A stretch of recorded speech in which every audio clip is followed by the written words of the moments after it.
Heureux êtres humains, j'espère que vous allez bien. Moi c'est Lou de la chaîne Lou Lacoste et dans cette vidéo on va créer ensemble du papier et on va faire quelques tests dont un test de papier ensemencé. Et oui, du papier ensemencé, c'est bien du papier qu'on peut planter. Bien, tout d'abord pour créer du papier, il va nous falloir du carton, en tout cas c'est du papier recyclé qu'on va créer, avec donc des bouts de papier, des bouts de carton qu'on peut récupérer de chez nos voisins ou de n'importe où on peut trouver du papier. Bien, comme vous voyez, moi j'ai pris des boîtes d'œufs, je les ai déchirées en plein de morceaux de papier que j'ai mis dans un bol et que je vais venir recouvrir d'eau chaude pour qu'ils se ramollissent bien et que je puisse bien les mixer après. Alors, pendant que mes bouts de papier se ramollissent et s'imbibent d'eau, on va donc créer le support et l'outil qui va nous aider à créer le papier. Pour ça, vous allez avoir besoin de 2 cadres de la dimension qui vous plaît. J'ai pris des cadres de plus ou moins de taille A4 et vous allez d'abord en vider un de son carton à l'arrière et de son verre. Ensuite, ce que moi j'ai fait ici, c'est que je suis venue rabattre tous les petits bouts de métal qui venaient tenir l'intérieur du cadre. Et puis avec une moustiquaire assez fine, je suis venue la placer dans mon cadre. Comme vous voyez, je suis venue l'agrafer. J'ai essayé de la tendre au maximum et c'est ça qui va nous permettre de faire le papier. Après avoir agrafé toute la moustiquaire sur mon cadre, je suis venue simplement couper les excédents de moustiquaire. C'est pas super indispensable, mais ça va être bien pratique et puis c'est plus joli au final, hein. Donc une fois qu'on a ce cadre là, on va vider l'autre et rabattre les bouts de métal de l'autre et voilà, on a notre outil et on va venir les utiliser en superposé dans un grand bac d'eau avec le papier qu'on a fait de tout à l'heure. Avant ça, on va avoir besoin de feuilles, de bout de tissu qu'on va venir mettre entre chaque feuille de papier qu'on crée pour simplement venir absorber l'eau et puis pour pas qu'elle colle ensemble. J'en ai fait vraiment beaucoup, je crois que j'en ai fait plus ou moins 25 parce que je voulais faire beaucoup de papier à la fois, mais vous pouvez en faire autant que vous voulez, juste vous serez limité à chaque tournée de papier par le nombre de tissus que vous aurez fait. Bien, là j'ai pris mon mixeur, j'ai mis tous mes bouts de papier, j'ai mis un petit peu de mes bouts de papier dedans avec encore un petit peu d'eau et je suis venue mixer. Cette mixture, je vais la mettre avec beaucoup d'eau dans une grande bassine.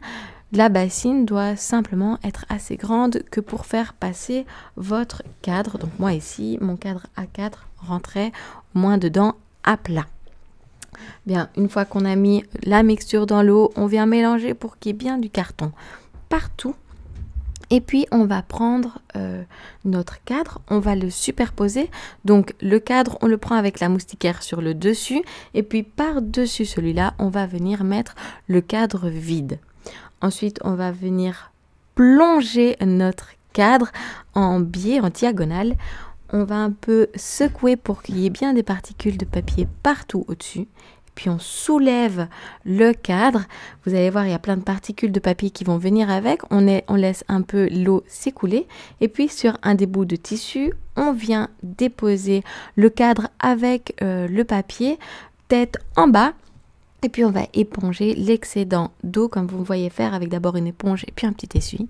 Et après on peut simplement soulever le cadre et donc on le fait bien en biais, attention, et assez délicatement quand même. Et puis ça y est, vous avez une feuille de papier.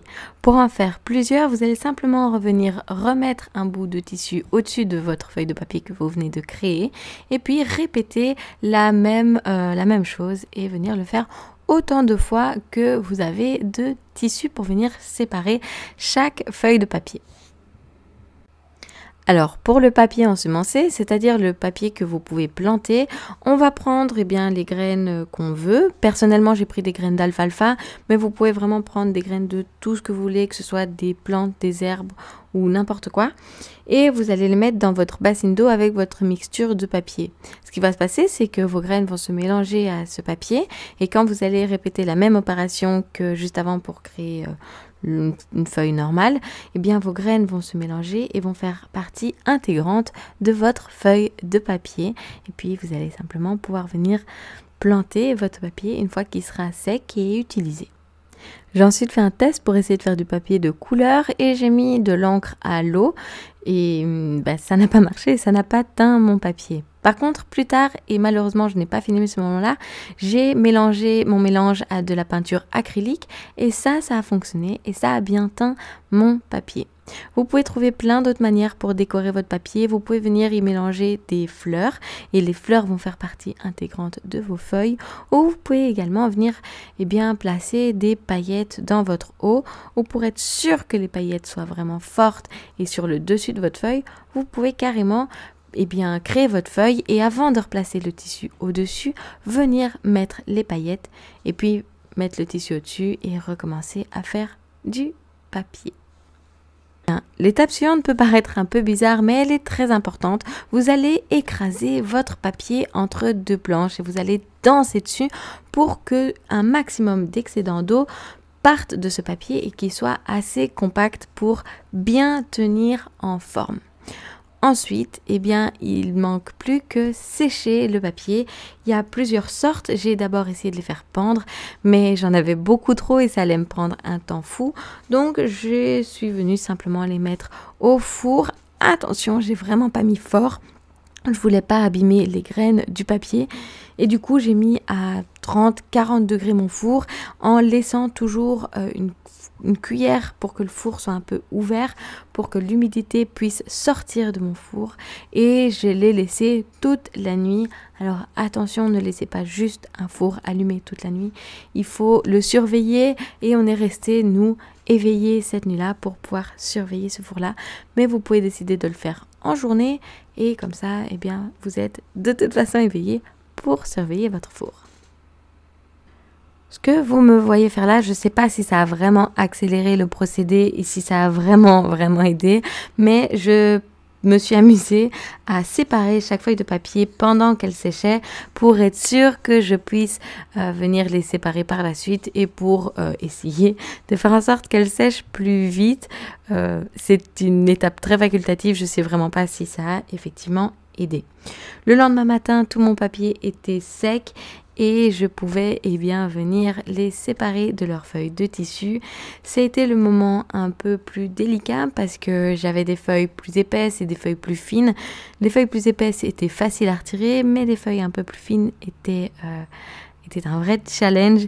Mais le secret, c'est d'être délicat, de pas insister quand ça commence un petit peu se déchirer, tout simplement venir s'attaquer à un autre coin et puis une fois que vous avez une bonne ligne qui a commencé à s'enlever, vous pouvez venir enlever le tissu d'un seul geste doux et léger, attention, et vous aurez votre feuille de papier.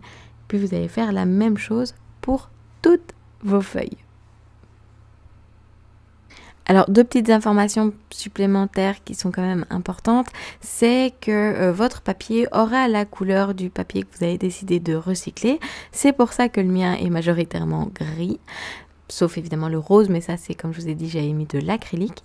Et ensuite, si vous décidez de faire du papier ensemencé, il faut le faire directement une fois que vous avez mis vos graines dans l'eau, sinon elles vont commencer à semer si vous commencez à attendre quelques jours. Et voilà donc à quoi ressemble notre premier papier. Je suis plutôt contente de à quoi il ressemble. Évidemment, il y a encore beaucoup de place pour s'améliorer, mais pour un premier essai, c'est très bien. Donc, les images qui vont suivre sont plutôt inutiles parce que je crois que le fait d'avoir essayé de compresser mon papier par la suite pour l'aplatir n'était pas spécialement indispensable parce qu'il était déjà plat, mais j'ai laissé ces images-là pour parler des tests que j'ai faits. Bien, par rapport à la qualité du papier et comment on peut l'utiliser, j'ai fait quelques tests et j'ai essayé d'écrire dessus. C'est très faisable. Évidemment, le papier avec les graines est un peu plus compliqué à écrire parce que simplement il y a du relief, mais sinon c'est faisable.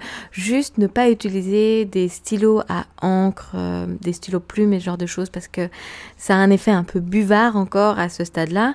Mais sinon, tout ce qui est stylo à billes, c'est nickel. Et comme vous voyez là, j'ai imprimé aussi dessus, donc ma feuille est passée dans mon imprimante parfaitement, ça a imprimé nickel dessus, donc ça c'est vraiment un test super positif. Et maintenant le test ultime, celui de planter le papier et voir si il pousse. Alors je viens de vous montrer les plateaux que j'utilise, il y en a un qui est troué pour vraiment drainer l'eau, et puis il y en a un en dessous qui n'est pas troué pour venir récupérer l'excédent d'eau que les plantes n'ont pas utilisé. Pour les curieux, j'ai utilisé du terreau de type Cococore de chez Ikea.